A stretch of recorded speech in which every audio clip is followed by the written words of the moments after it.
හයි යාළුවනේ කොහොමද අද මම ඔයාලට තවත් රසම රස රෙසිපි එකක් අරන් ආවා. ඒ තමයි ටොටිල්ලා පීසා හදන්නේ කොහොමද කියලා. ඔයාලත් කැමතිද මෙන්න මේ වගේ පීසා එකක් හදලා කන්න? මේක හරිම ලේසියෙන් හදා ගන්න පුළුවන් පීසා එකක්. ඒ වගේම ගොඩ වෙලාවක් යන්නේත් නැහැ.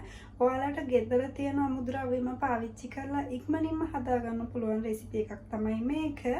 ඔයාලට මතක් කරන්න ඕන ඔයාලා තාම මගේ channel එක subscribe කරලා නැත්නම් subscribe කරන්න අමතක කරන්නත් එපා. ඒ වගේම මේ වීඩියෝ එක ඉවර වෙනකන් රැඳී සිටින්න. අපි එහෙනම් බලමු මේ රසම රස පීසා එක හදන්නේ කොහොමද කියලා.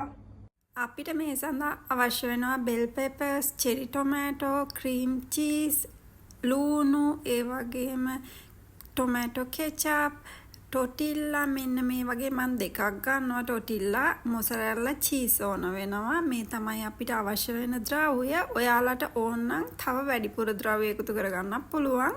මුලින්ම අපි මොසරෙල්ලා චීස් එක මෙන්න මේ වගේ අපේ ටොටිල්ලා එක මතට දාමු. ඊළඟට අනිත් ටොටිල්ලා එකෙන් ඒ වහලා ඊට පස්සේ ඒ මතට අපි ටොමැටෝ කෙචප් ටිකක් මෙන්න මේ ආකාරයෙන් දමා එය හොඳින් තවර ගන්න ඕනි. ටොටිල්ලා එක මත මෙන්න මේ ආකාරයෙන් අපි එම කෙචප් ටික මෙන්න මේ විදියට හොඳින් තවරගෙන ඉන්පසු බෙල් පෙපර්ස් ඔබ කැමති ආකාරයට එකතු කරගන්න. ඉන්පසු ඒ මතට චෙරි ටොමැටෝස්, අනියන්, ක්‍රීම් චීස්, ඒ වගේම අවසානයේදී අපි මේ මතට මොසරෙල්ලා චීස් ටිකකුත් මෙන්න මේ ආකාරයෙන් එකතු කරගමු.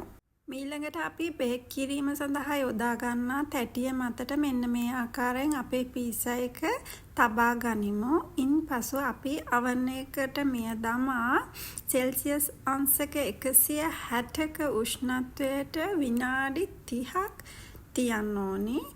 විනාඩි 30කින් පස්සේ ඔයාලට බලා ගන්න පුළුවන් මෙන්න මේ ආකාරයට තමයි අපේ පිට්සා එක තියෙන්නේ. හරිම ලේසි, හරිම ඉක්මනින්ම හදා ගන්න පුළුවන්. මේ බලන්න හරිම රසයි.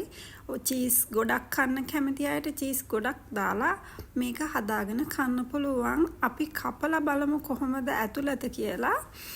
යාළුවනේ ඔයාලා තාමත් මගේ channel එක subscribe කරලා නැත්නම් subscribe කරන්න අමතක කරන්නත් එපා. මෙවැනි රසම රස වීඩියෝ එකකින් නැවත හමු වෙමු.